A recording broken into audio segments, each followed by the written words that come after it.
جو فارم 45 نون لیگ کے polling agents کو یا ہر جماعت کے پولنگ ایجنٹس کو جو ملے ہیں بہت سارے فارم 45، تو ان پہ دستخط نہیں ہے. وہ دستخط جن پہ نہیں ہے وہ بھی فارم 45 کی کاپیاں الیکشن کمیشن کے سامنے رکھی گئیں کہ یہ فارم 45 ہے، اس پہ تو دستخط ہے ہی نہیں. پولنگ ایجنٹ سے دستخط نہیں کرائے گئے. یہ بھی ریزرویشن الیکشن کمیشن کی سماعت کے دوران سامنے آئے کہ دوپہر کو 2 بجے، یہ پی ایس پی کے وکیل نے کہا کہ دوپہر کو 2 بجے ایڈوانس میں بھی پیپلز پارٹی کے لوگوں نے یا سندھ حکومت کے لوگوں نے ملی بھگت کر کے دستخط کرا دیے تھے. اس طرح کا بھی اعتراض سامنے آیا ہے. لیکن بہرحال نون لیگ نے اپنے دلائل دیے کہ ہمارا پہلا مطالبہ ری پولنگ کا نہیں بلکہ ری کاؤنٹنگ کا ہے، اور ری کاؤنٹنگ کرائی جائے تو دودھ کا دودھ پانی کا پانی ہو جائے گا. الیکشن کمیشن نے 167 جو پولنگ اسٹیشنز ہیں ان کے جو فارم 45 ہے، اس کے علاوہ بھی کوئی 80 پولنگ اسٹیشنز کا بتایا جا رہا تھا کہ ان کا جو فارم 46 ہے وہ بھی فارم 46 جو ہے وہ بھی بہت امپارٹنٹ ہوتا ہے. ایک عدالتی فیصلے سے متعلق بھی حوالہ دیا کہ جسٹس ناصر الملک یا کسی کا تھا کہ انہوں نے کہا ہے کہ فارم 46 بھی اتنا ہی امپارٹنٹ اور ضروری ہوتا ہے جتنا فارم 45 ہوتا ہے. یہ بھی حوالہ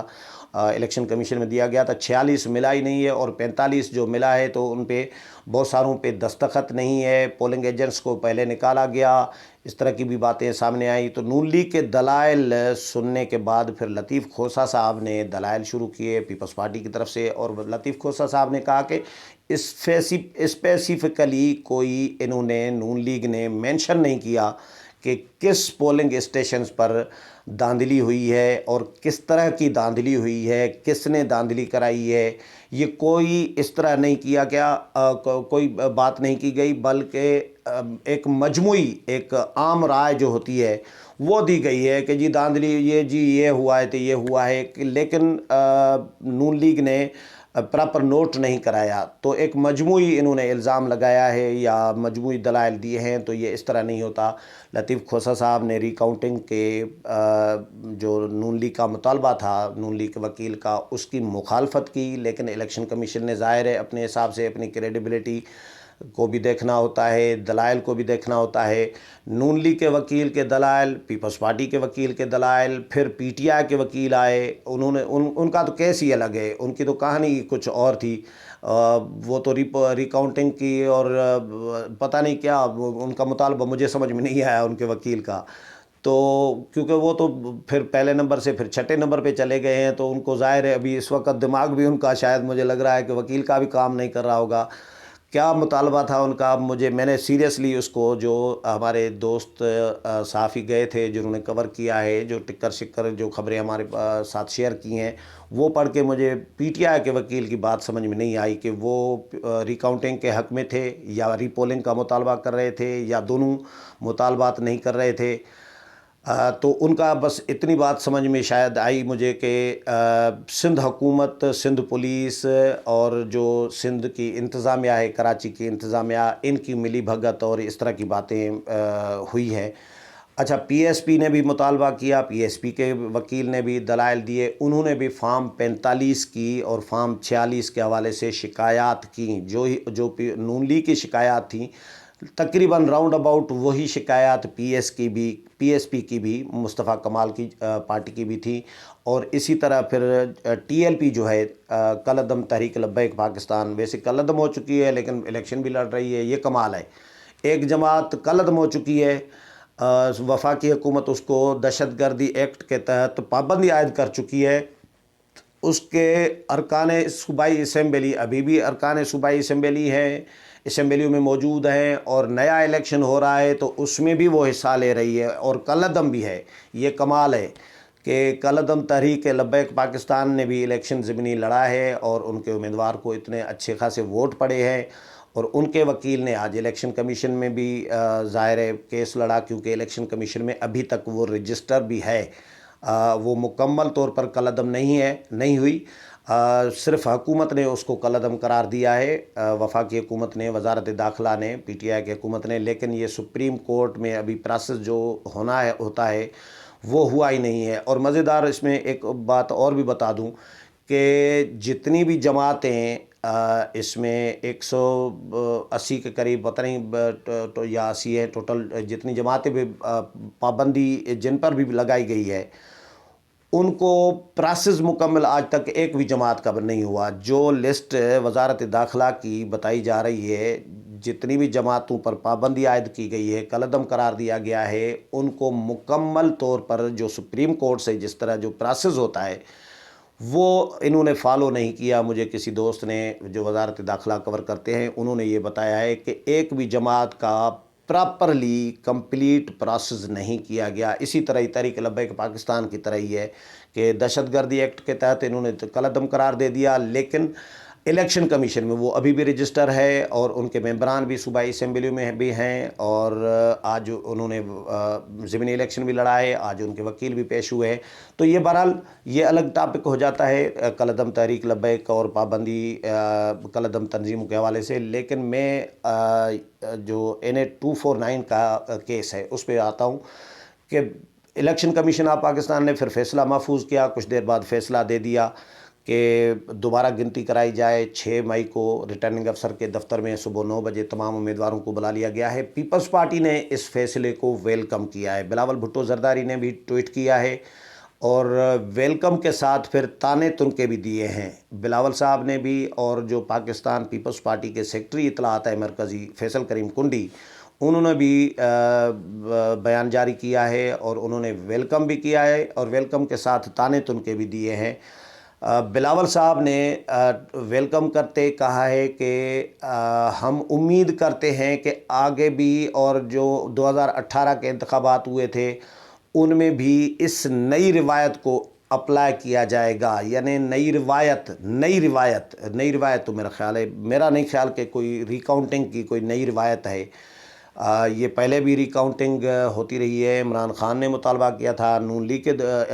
دور میں ریکاؤنٹنگ ہوئی تھی، یہ ہوتی رہتی ہے، لیکن موجودہ جو الیکشن کمیشن ہے یہ 2018 کے بعد آیا ہے۔ چیف الیکشن کمشنر اور جو 2 ارکان ہیں یہ 2018 کے الیکشن کے بعد آئے ہیں۔ آپ 2018 کے الیکشن کا میرا خیال ہے پیپلز پارٹی کو حساب کتاب جو ہے موجودہ الیکشن کمیشن سے نہیں لینا چاہیے، مناسب نہیں ہے، کیونکہ وہ پہلے election commission chief election commissioner retire ہو گئے، 2 ممبران ریٹائر ہو گئے، اب تو 2 ممبران ہیں 2018 والے میرا خیال ہے، باقی تو 2 ممبران نئے آئے، چیف الیکشن کمشنر نئے آئے۔ انہوں نے جو ضمنی انتخابات کرائے ان کی کریڈیبلٹی جو اپوزیشن خود تسلیم کر رہی ہے، تھر پارکر میں الیکشن ہوا، عمرکوٹ میں الیکشن ہوا، سندھ کے مختلف حلقوں میں الیکشن ہوا، ان کو پیپلز پارٹی تسلیم کرنے کے لیے تیار ہے۔ نون لیگ پنجاب میں ڈسکا کا ہو یا نوشہرہ کا ہو، نون لیگ ان کو تسلیم کرنے کے لیے تیار ہے۔ ڈسکا میں جو ہوا، جو دھاندلی ہوئی وہ تو سب کے سامنے تھی، لوگ مارے گئے، لوگ زخمی ہوئے، فائرنگ ہوئی، PTI کے امیدوار فائرنگ کرتے ہوئے دکھائی دیے، ویڈیو تھیں، اور پولنگ افسران جو تھے 22 جو ہے یا 24 وہ غائب تھے، لاپتہ تھے 14 گھنٹے تک، دھند کا بتایا گیا۔ چیف الیکشن کمشنر چیختے رہے، چیف سیکرٹری سے، IG سے، مختلف انتظامی جو بالا افسران ہیں پنجاب کے متعلقہ ان سے رابطے کی کوشش کرتے رہے، کسی سے رابطہ ایک دفعہ ہو رہا تھا تو دوبارہ رابطہ بھی نہیں ہو رہا تھا، ساری رات صبح تک وہ election commission of Pakistan, chief election commissioner سب جاگتے رہے، کوششیں کرتے رہے، تو اس کے باوجود رابطے میں نہیں آ رہے تھے، تو یہ گڑبڑ تو بڑے پیمانے پہ ہوئی۔ تو الیکشن کمیشن نے پھر کیس سنا، نون لیگ کا درخواستیں سنی اور پھر دوبارہ الیکشن کرائی، تو نتائج آپ کے سامنے ہیں۔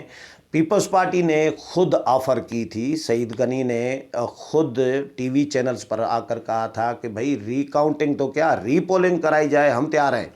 پیپلز پارٹی کی قیادت کو میں یہ مشورہ دوں گا ری پولنگ بھی کرے۔ پیپلز پارٹی کو اتنا کانفیڈنس ہے تو میرا خیال ہے اس کے بعد تو پیپلز پارٹی کو کوئی تانے تنکے بھی دینے کی ضرورت نہیں ہے۔ ویلکم کیا ہے تو بڑی فراخ دلی کے ساتھ ویلکم کرنا چاہیے۔ اگر پیپلز پارٹی سمجھ رہی ہے کہ کوئی دھاندلی نہیں ہوئی، پیپلز پارٹی نے بڑا کام کیا ہے حلقے میں 2018 کے الیکشن کے بعد، نون لیگ نے مڑ کر نہیں دیکھا، شہباز شریف نے مڑ کر نہیں دیکھا، اور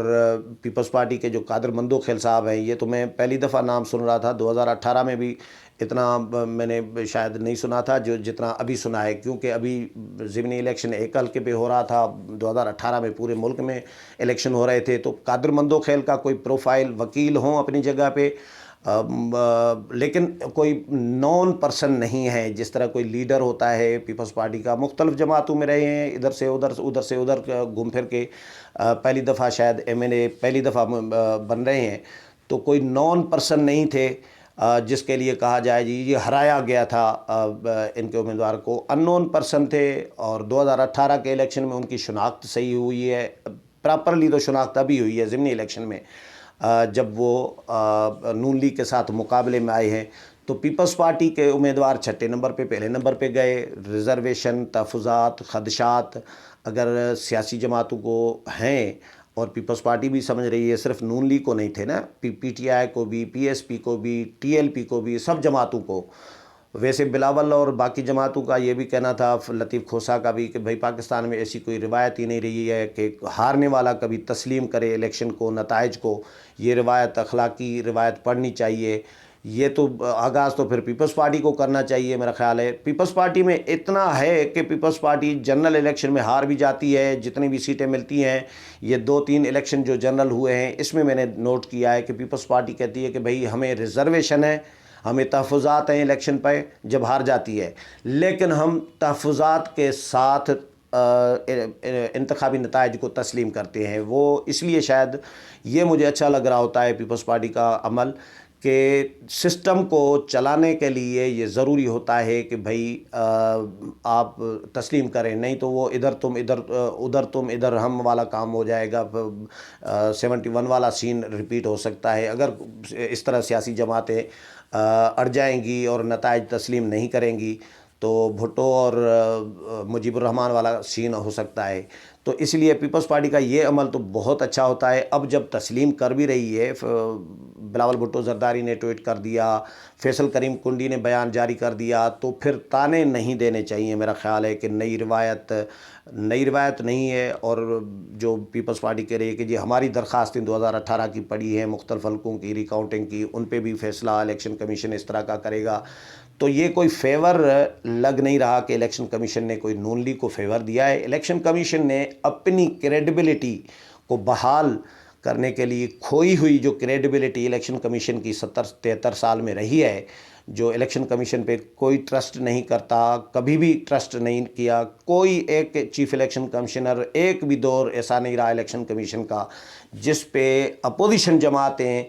ٹرسٹ کر رہی ہوں۔ حکومت تو ہر دور میں ٹرسٹ کرتی ہے، کیونکہ حکومت کی